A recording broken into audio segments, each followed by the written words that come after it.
এক গ্রামে গায়ত্রী নামে এক বিধবা মহিলা তার সন্তান রামকে নিয়ে বসবাস করত। রাম ছিল পড়াশোনায় খুবই মেধাবী। স্বামী গত হওয়ার পর থেকে অন্যের বাড়িতে কাজ করে কোনো রকমে গায়ত্রী সংসার চালাতো। এরকমই একদিন সন্ধেবেলা গায়ত্রী কাজ করে ফিরছে। এরকম সময় দেখে একটা বছর 10-এর বাচ্চা ছেলে মসজিদের পাশে বসে কাঁদছে। গায়ত্রী বাচ্চাটির কাছে গিয়ে বলল,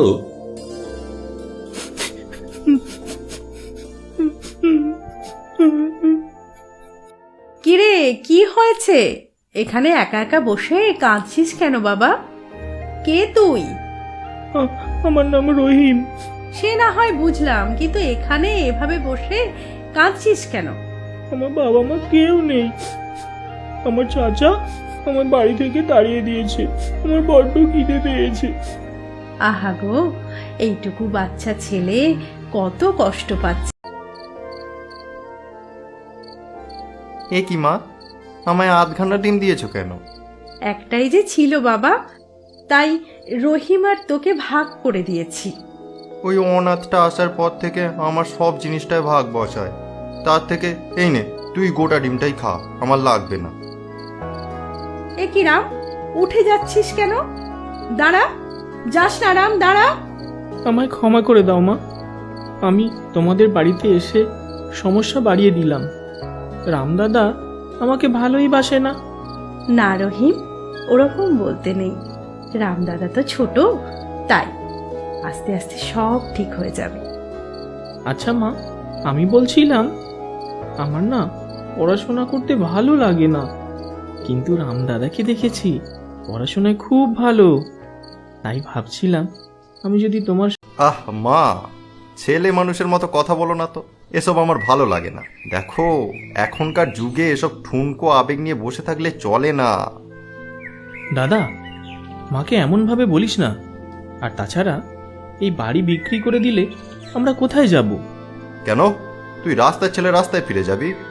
আমরা কি তোর সারা জীবনের দায়িত্ব নিয়ে রেখেছি নাকি? লজ্জা করে না অন্যের বাড়িতে থাকতে? তুই আমাদের পরিবারের কে শুনি? আমাদের পরিবার সংক্রান্ত বিষয়ে কথা বলার অধিকার তোকে কে দিয়েছে? এখনো যে তোকে ঘাড় ধাক্কা দিয়ে বের করে দিইনি, এই ঢের। তখন ছোট ছিলিস ঠিক আছে, এখন বড় হয়েছিস, নিজের রাস্তা নিজে দেখে নে। রাম, তোকে এই শিক্ষায় আমি মানুষ করেছি?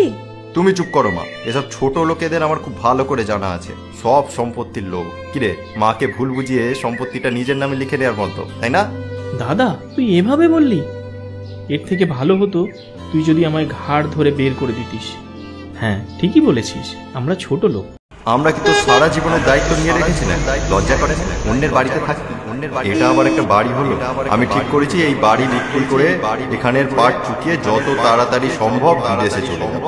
কেন, তুই আমাদের পরিবারের কে? আমাদের পরিবারের কে? তুই রাস্তার ছেলে রাস্তায় ফিরে যাবি।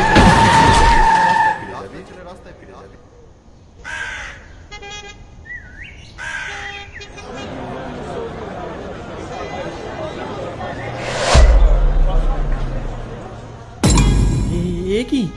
এই যে মা, মা, মা, চোখ খোলো মা। এ কি হলো? একটু কেউ সাহায্য করুন, ওনাকে হাসপাতালে নিয়ে যেতে হবে।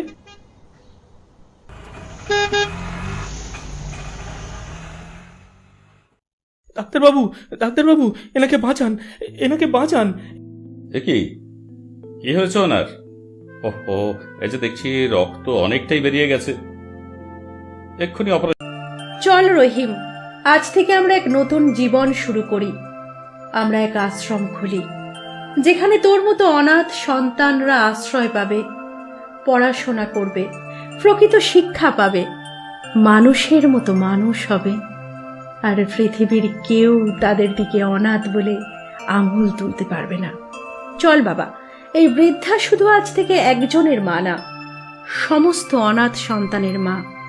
সবাই আশ্রয় পাবে এই বৃদ্ধার আশ্রমে। তাই চলো মা, তাই চলো। এরপর কেটে গেছে বেশ কয়েক বছর। এখন গায়ত্রী দেবী সারাক্ষণ ছোট ছেলে মেয়েদের নিয়ে ব্যস্ত থাকে তার বৃদ্ধার আশ্রমে, আর রহিম সর্বক্ষণ মায়ের পাশে থেকে সাহায্য করে। এরকম একদিন একটা গাড়ি এসে দাঁড়ায় আশ্রমের সামনে। মা, রাম, মা, আর একটা অনাথ